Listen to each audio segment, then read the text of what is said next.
አመሰግናለሁኝ እንግዲህ ዞር ብዬ ለመመልከት እንደሞከርኩት ከሆነ በተለይ በአዲስ አበባ ላይ ያሉ እኔ የተመለከትኳቸው ማደያዎች በጠቅላላ በአግባቡ ነዳጅ እየቀረበላቸው እንደሚገኝና በተለይ ይህንን ደግሞ ለተጠቃሚ ማህበረሰብ በማድረስ ደረጃ ደግሞ እንዲሁ ስርዓት ባለው መልኩ ሁሉም ህብረተሰብ በመጣበት ሰዓት ሁሉ እየተስተናገደ እየሄደ እንዳለ ለመመልከት ችያለሁኝ። እንግዲህ ከጥቂት ጊዜያቶች በፊት እንደምናስታውሰው ከሆነ በመካከለኛው ምስራቅ አካባቢ ተፈጥሮ በነበረው የነዳጅ ቀውስ ሳቢያ ኢትዮጵያን ጨምሮ በርካታ ሀገራት ላይ የነዳጅ እጥረት ተከስቶ እንደነበር የሚታወስ ነው። ዛሬ ላይ ግን እሱ ተቀርፎ ሁሉም ተሽከርካሪ በመጣበት ፍጥነት ሁሉ እየተስተናገደ እየሄደ ያለበትን ሁኔታ ለመመልከት ነው የቻልኩት።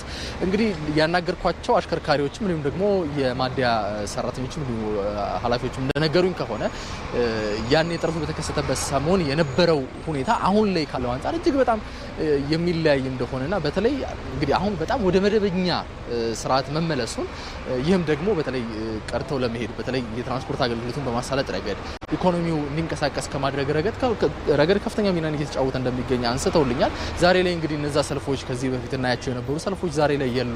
ተሽከርካሪዎች በመጡበት ሰዓት ሁሉ ነዳጅ ቀርተው ለመሄድ እየቻሉ ናቸው የሚገኙት።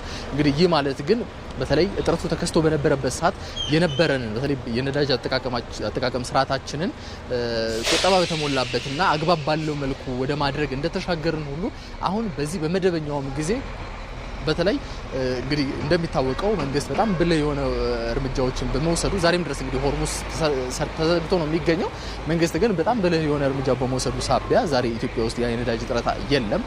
ነዳጅ እንደ ልብ እየቀረበ ነው የሚገኘው። ይህ ግን ማለት ደግሞ ሁሉም ህብረተሰብ የቀረበለትን ነዳጅ በአግባቡ በመጠቀም እንግዲህ ለዚህ እየወጣ ያለውን ዶላር ወይም ደግሞ እየወጣ ያለውን የውጭ ምንዛሬ በአግባቡ ጥቅም ላይ እንዲውል ከማድረግ ረገድ የራሱን ሚና ሊወጣ እንደሚገባ ጭምር አንስተውልኛል። ይህ እንግዲህ የአሽከርካሪዎችም እንግዲህ በየማደያው የሚገኙ ደግሞ የነዳጅ ባለሙያዎችም ጭምር ያነሱልኝ ሀሳብ ነው።